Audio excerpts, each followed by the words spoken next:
All right, welcome back to the channel. It's your boy, Fanon. And in this video, we are going to talk about Floyd Mayweather Jr. CEO Leonard Ellerbe slamming a narrative that has been spilled by both Shannon Sharpe of Fox, Devin Haney of Devin Haney Promotions, and several members of the boxing media over the last several years, blaming him for having people play it safe in their boxing career and not trying to fight the best by holding on to their O's.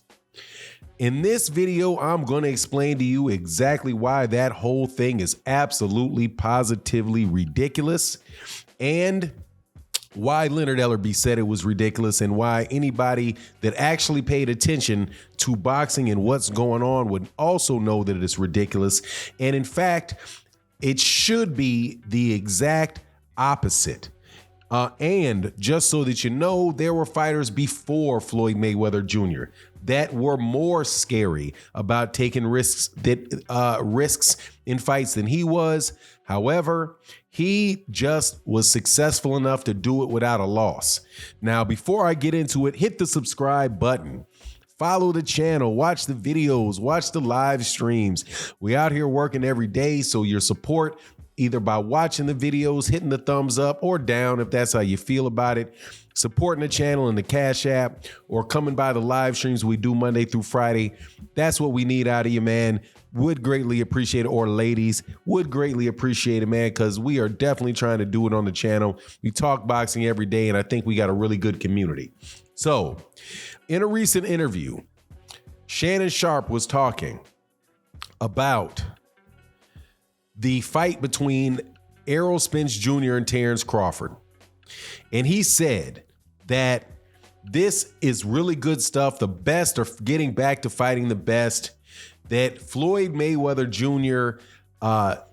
Having retired undefeated at 50-0, basically had a lot of people not willing to take risks, trying to do the same thing that Floyd is doing and go undefeated. And it's really good to see these two undefeated fighters get together and try to to fight and prove who's the best, even though one of them more than likely is going to lose, right? And I say one of them are more than likely going to lose because you could get a draw, but you get my point.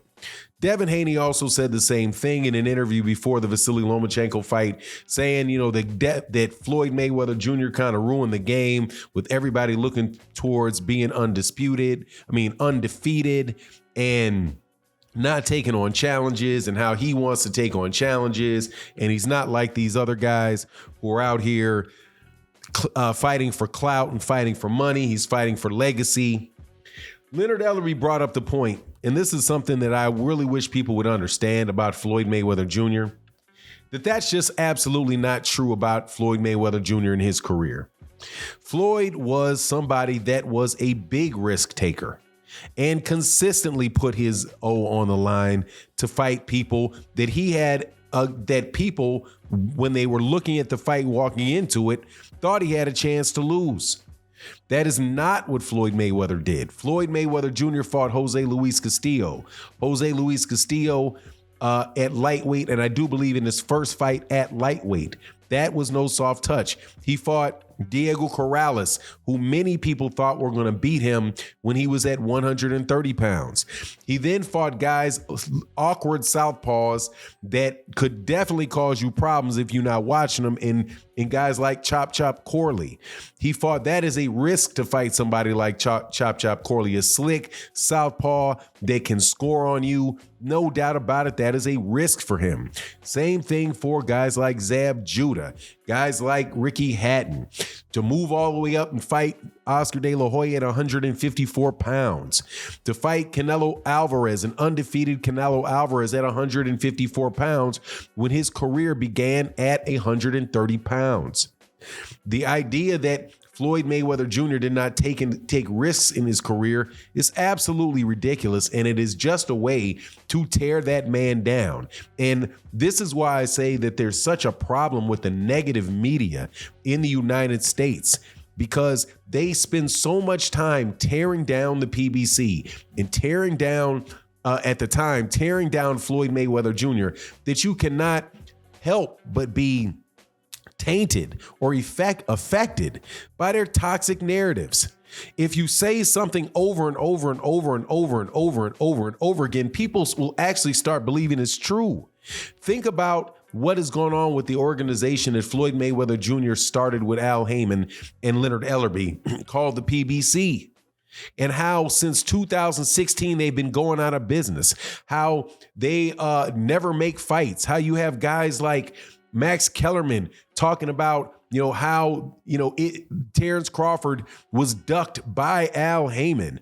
And then you see it turn around and all these great fights get made by the PBC and Showtime. From Gervonta Davis to Ryan Garcia to Errol Spence Jr. and Terrence Crawford.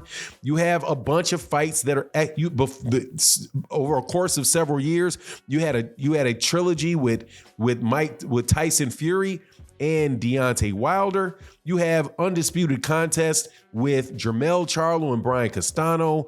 You have a bunch of excellent fights that have been made by the PBC. You've had a bunch of good Canelo Alvarez fights that the PBC was involved with. But if you listen to what these people say, they're just the worst in boxing.